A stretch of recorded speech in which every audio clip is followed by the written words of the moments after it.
voice within the Episcopal Church and beyond the Episcopal Church in the worldwide Anglican Communion.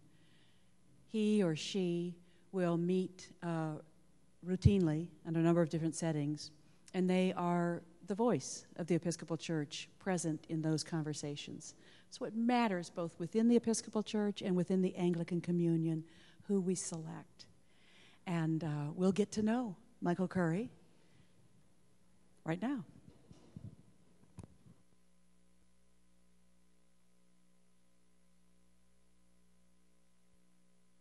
What do you consider your role as presiding bishop to be, and how will your experience and background inform your work as presiding bishop? Well, the role of the presiding bishop obviously is manifold. I mean, there are some just basic canonical things, but I think the real question that people are asking is, what is the role, what is the hope and dream for our next presiding bishop in terms of inspiring the church to engage God's mission right now in the world as it is? I really do. Part of a presiding bishop's role is to name a vision and a direction for this moment, to help us go after that and move in that direction. And I happen to believe that this is a moment for the church to reclaim its share in the Jesus movement. I really do believe that. And part of the reason I believe that is that we are baptized into the Jesus movement, into the way of Jesus. And living into that and to claim that for this moment and then to say, now here's what that looks like for us now. That's part of the role of both inspiration and inspiring the operation of the church going into the world. I'll never forget a conversation I had some years ago in a Starbucks. I was in line on my way to Dawson House in Raleigh, and I was standing behind someone, and he happened to turn around, and it turned out he was a Mennonite pastor who's now a good friend, but who had been dispatched or deployed by the Mennonites to work in downtown Raleigh to create a Christian community, a church, on the streets. Anyway, we got in the conversation because I had a collar on, and he realized I was clergy. And he said something to me that I've said in North Carolina, and I think it's true for us church-wide. He said, in a time like this, where people don't automatically go to the church just because mama and grandpa did, he said, in a time like this, the church can no longer wait for its congregation to come to it. The church must go where the congregation is. I believe that part of a presiding bishop's role in this mission moment is to help the church to go where the congregation is, to bear witness to the good news of Jesus, to live it, to witness to it, and to do it. That's inspiration, but it's also inspiring the operation as well. What do you consider to be the biggest challenges the church faces right now, and how do you anticipate facing those challenges? The biggest challenges are really in our society and global community. We're living in a world of real polarization, of great struggles here in this country. We're living through a period of not only racial tensions, but political polarizations. And the truth is, part of the work of the church in the world may be to help us find not just simply common ground, but to find ways where people of different views and perspectives can actually work together for the common good. I really like to say it, how we can work together to help God realize God's dream and us not be stuck in our nightmare. What does it mean to you, considering the state of race relations in our nation, in our church, to be the first African-American bishop of a predominantly white Anglo mainline denomination? I think in many respects, this is a sign of hope, of a church that really is growing into the fullness of what God intends for all of us. I think Bishop Catherine's election 9 years ago, I was there. I was in the House of Bishops. I remember being in that room and feeling like I actually had lived through a kind of Pentecost. I mean, there really was a sense of the Spirit of God being present with us, and God was doing something with all of us, not just with Bishop Catherine, not just with Bishop Catherine, who is a woman, but all of us. The Spirit was being poured out, and men and women were hearing the good news. Anyway, I had that same feeling Saturday, that God was doing something among us and opening us up to be the full people of God. And so the first is supposed to be a beginning, not an end. And that means that the Spirit is being poured out to open us up, to open ourselves up to this world. Kind of like, that image of the statue of Jesus with the outstretched arms. That's what who we're called to be. And I see my election, Bishop Catherine's election, and all that we're doing and being as opening the arms of the body of Christ. In the aftermath of Ferguson, the Episcopal Church and the Domestic and Foreign Missionary Society have taken a leadership role in facilitating conversations about race and racial reconciliation. How do you see the Episcopal Church being a leader in this conversation, in this nationwide conversation going forward? Well, I think partially, I know that some of the work that's being done in terms of racial reconciliation and justice work on the ground, supporting the diocese and the people of the diocese where there have been racial incidences, whether it's Ferguson or in Florida or now in Charleston or New York, supporting people who are right there on the ground. But I think we have to be part of the conversation, a part of a national conversation. We've been pretty good about racial reconciliation in the church and doing our intentional training and that kind of stuff. We got more to do. We got more work to do. But we have done it. To be very honest, the conversation between people of different ethnicities and races, that has not happened in our nation. It hasn't. And to some extent, Charleston and Ferguson and Trayvon and New York and on, to some extent, that has begun a conversation. You kind of hear it, at least on TV. But I'm not sure it actually happens in the lunchrooms and in the workplaces. While it may or may not be true, as Dr. King once said years ago, that 11 o'clock is the most segregated hour on Sunday morning,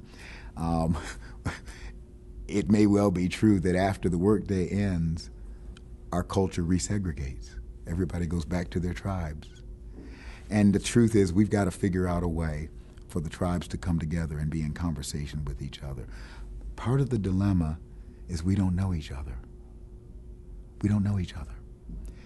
And I really do believe the church can help to facilitate the kind of relationships where people of different backgrounds and stripes and types can actually get to know each other, where we can have the conversation about how can we all find a better way. We've got to have that conversation. I so admire Congressman John Lewis in the House of Representatives because he is a constant voice. We've got to find a better way, and it's not about being a Republican or a Democrat or a liberal or conservative. We've got to find a better way because we're all in this together. If the church can foster that kind of conversation and then foster the kind of decision-making that really does seek to make this a better nation and a better world, I dare say we will have made our contribution to God's work of reconciliation in this world. What have you identified as priorities for your administration as you assume leadership of the church, and what is your leadership style? That's a great question about my leadership style and priorities. Well, the nice thing is I've only been on the job a couple of hours, actually, and don't really start till November 1st, but I can tell you what Michael Curry is about. And what I've been about in North Carolina and what I'm about as a bishop and as a follower of Jesus. I really do believe that the church's life, that our life together as the body of Christ in the world, is going to be found as we reclaim our share in the Jesus movement. Now, somebody may ask, what's this Jesus movement thing about? What's that got to do with anything? Well, the truth is, if we're doing it on our own, if this is our own program, it's not going to work. If this is God's mission, if this is the Jesus movement, and if we are following in his footsteps, living his teachings, living in his spirit, if we're really doing that, then it's not ours alone. In fact, it's not ours primarily. And therefore, all of the challenges that are before us, we can engage them. All of the difficulties we face, we can surmount them. And we can move forward because we're not moving on our own power. We're moving and living on the power of God's love. And nothing can stop God's love. If you don't believe me, ask Pontius Pilate. And so my conviction is we are part, as we commit ourselves to being part of the Jesus movement. And there are three things I do see for us as a church. And folk in North Carolina know this from me, but this is what I really believe, that Jesus movement is about evangelism. It is about forming followers, disciples of Jesus, and it is about making witness through personal service and public prophecy. That's what I see as kind of the key to the Jesus movement. in our time. Now, we'll have to flesh that out. I know that. And that will take time. We've got work to do. But I see that as how we claim and participate in our share of that movement. I really do believe that, well, I've quoted Archbishop Tutu. I heard him say this once. I don't know the original source of it, but he was talking about God's mission in the world.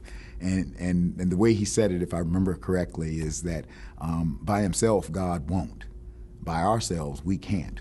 But together with God, we can. That's why we must claim our share in the movement of Jesus. In your introductory remarks to a joint session of the General Convention last week, you spoke about the role of administrative leadership and excellent staffing in implementing the presiding bishop's vision for the church. What is your vision for the church, and what principles inform your views about how the presiding bishop's senior leadership team should be assembled? Well, I think there's some basic approaches. I mean, there's some basic, anybody who's new in any position, and again, I won't be in that position until November 1st, but part of what you do is you listen very well to people around you, people who do have a sense of how things work and how things can work. I remember when I was a new bishop, I had both an executive coach and a spiritual director, and that coach was working with both me and the diocesan system, and so there was some kind of connection, I think you do those kinds of things where you sit down and you think about, what does the first 90 days look like? What discrete periods of time? I've learned you don't rush into any new position and rush in and make drastic changes. I've been around long enough to know you got to go in and you got to listen and learn. Listen and learn. I'm clear about the mission. But listen and learn. Get to know the people who are around. You don't rush in. You get to learn the people who are there, how the place operates, how the system works. And then slowly you begin to piece together, not just by yourself, but you bring together people who can help us all figure out how do we move forward. The truth is, nobody does this by themselves. Did the poet say no man is an island? And you can't operate in a silo. That we're going to have to do this together. And the truth is, Michael Curry doesn't operate by himself. He can make a decision and he can lead, but we do this together and we figure it out together. And I think that's entering in as a presiding bishop or any new office. Go in, listen, learn, and then slowly put the pieces together until it begins to move forward. You were a member of the task force for reimagining the Episcopal Church. Can you speak more about how the church can become one that is more deeply rooted in and spends more of its treasure on mission? Yeah, well, we're in the midst of General Convention now, so I don't know what the exact outcome of the specific recommendations from TREC and other recommendations. I don't know what those outcomes will be yet. And it will be the responsibility of our presiding bishop, present presiding bishop, and then the next presiding bishop for us to implement those. So I don't know what the specifics are yet. I think it's going to be critical, and I've said this here at the convention, that the mission must determine the operation, not the other way around. That's why this Jesus movement, evangelism, discipleship, and witness, if that is the mission for us at this mission moment, then we must create organization and operation that actually makes that happen. And so some of the recommendations of TREC and some of the recommendations that will come out of this convention will be able to do that. And some will, may or may not be. We'll work with whatever we've got. But my encouragement to the convention, to all the committees that are involved in this, is let's think about this through the lens of the mission. Let the mission drive it. And if the mission moves us, what works for a mission in one moment may not work 10 years from now because the mission may be slightly different. It's still going to be Jesus, but it may be a different way of doing it in 10 years. But right now, in this mission moment, what is the operation? What is the structure? What is the organization that will serve the Jesus movement? What do you want the average person in the pew to know about you? You mean beside I'm a nice guy? Well, I hope the average person in the pew knows me to be, I hope I'm a decent and kind and strong and loving and fallible and sinful. I hope they know me as a follower of Jesus. I grew up in this church. My dad was a priest. I was fortunate to grow up in the Episcopal Church, but to have a dyed-in-the-wool rock-ribbed Baptist grandma. And I grew up in a family where our faith was real. It was just part of the world we lived in. And I know that's a different era. I know that. But I came to know something about Jesus of Nazareth in this church.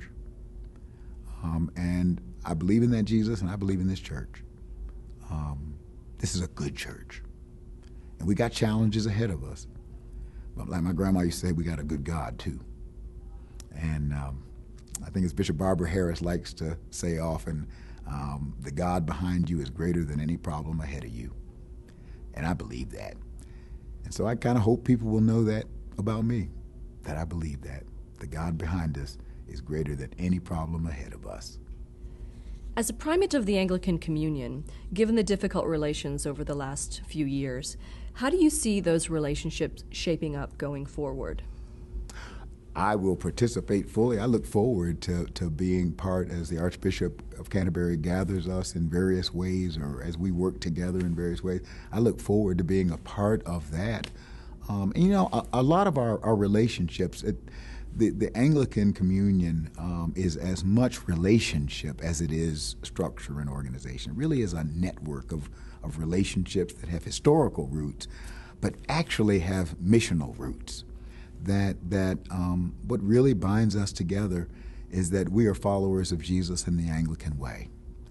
And those relationships, that primal relationship holds us together. And of course, we're struggling, we know that.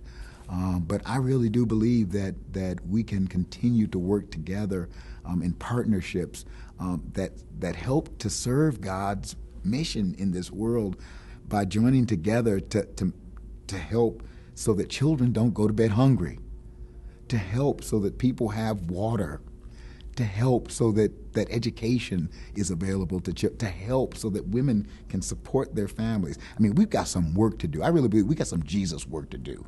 And Matthew 25, in that, the parable of the sheep and the goats, the day of judgment and all that kind of stuff. It's a parable of Judgment Day. And I think when the Bible talks about Judgment Day, what it's really talking about is what matters to God. And in Matthew 25, in that parable, Jesus assembles, he's making up a story to make a point, assembles all the nations before him, and to the righteous ones, he says, "Come and enter the fullness of the kingdom, for I was hungry and you fed me. I was naked and you clothed me. I was alone and you visited me." And the righteous will go off, and you can kind of almost hear them beginning to wonder, well, we're glad to be going to heaven, but when did we see you hungry? When did we? I don't actually remember seeing you, Lord, hungry or naked or alone.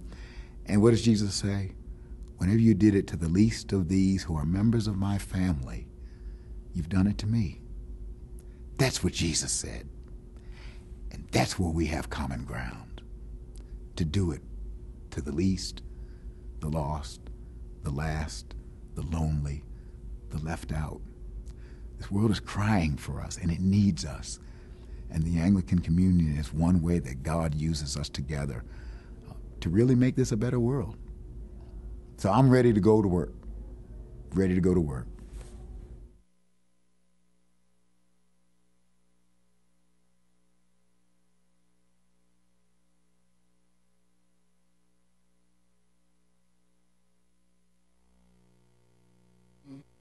Liberating and life-giving God, Father, Son.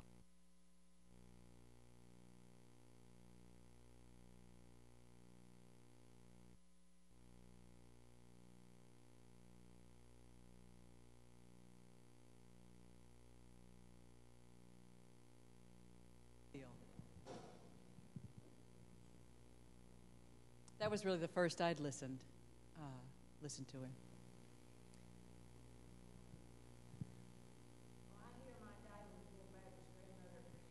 Do you? Do you? And I was going to say, how do you feel about hearing your grandmother in that? It was great. Yeah. Yeah.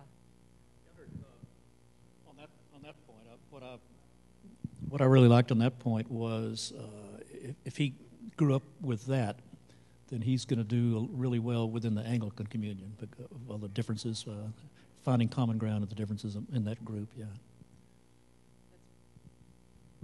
That's a helpful point. Thanks, yeah. One of the things I heard was a man who has a real clear vision, articulates it easily, very clear, backs it up, supports it. And that's somebody I can follow. There's so many take-homes. Yeah, go ahead. Well, I mean, that's it. That's the mission of the church. The mission of the church, yeah.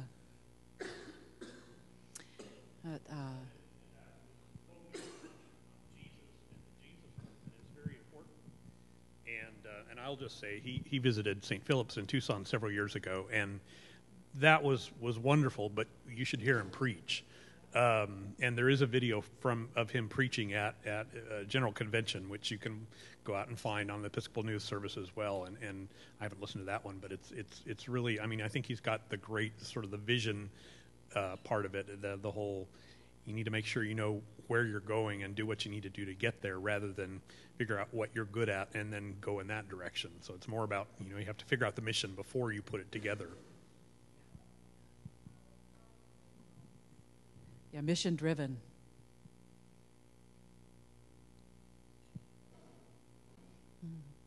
One of the early points he made really struck me because of all the different ways we fracture within the church sometimes, but within the world as well. And he talked about we may not always have common ground, but we can always come together around the common good. That's I found that pretty powerful and hopeful. We don't have to agree on much. We just have to come together in Jesus' name and do the work.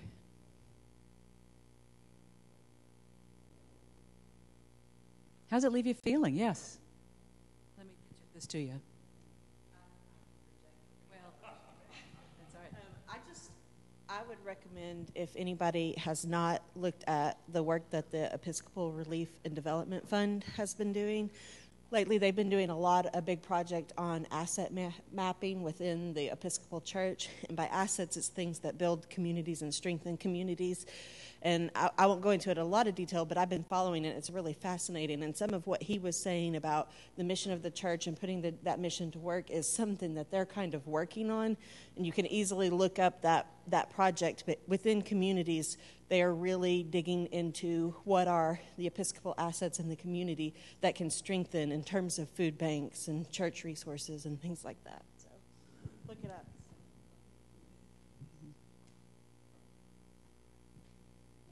What else caught your attention?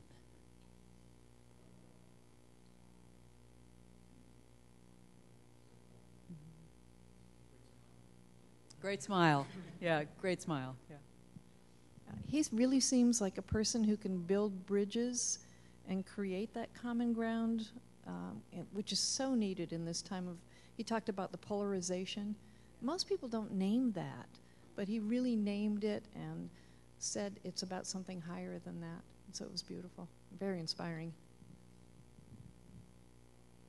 And that quote from Barbara Harris, the God behind us is bigger than any problem before us.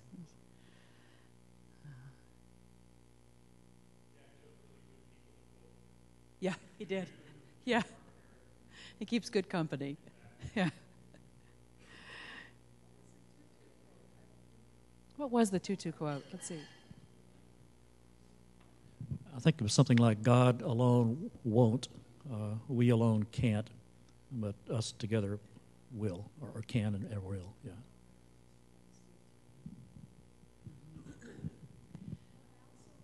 I like that he had an executive coach and a spiritual director. He's walking between the worlds. He's a business leader and very spiritual at the same time.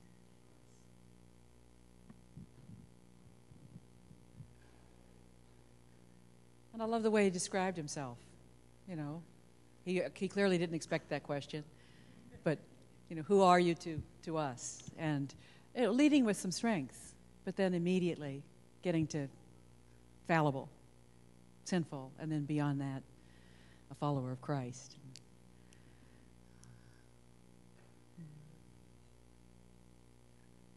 Think we're in good shape? It's really hopeful to have something like that.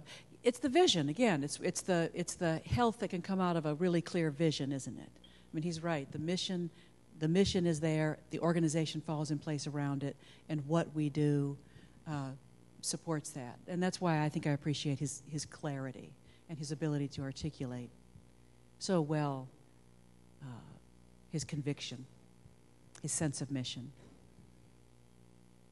I think it's also the near unanimous vote when we voted, and then especially when the confirmation from the House of Bishops was, I think there was only one bishop that voted against him. So it only took one ballot, I believe, and it was, he got like 80% of the vote. So I think, that's something that we can really use is sort of that building bridges and bringing us together, because there has been so much division over things, again, that maybe aren't, foundational, but maybe we can all just sort of get along and find that place where we can meet on the road. And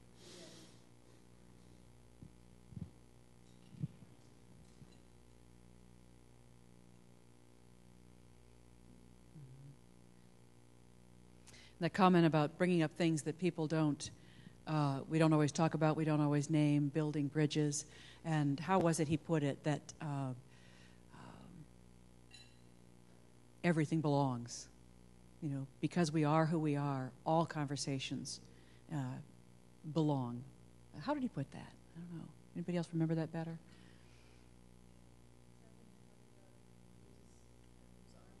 I think that's it, yes. And that there is no conversation we need to be afraid to have. In fact, we're called to have all of them, was sort of a summary of what I heard.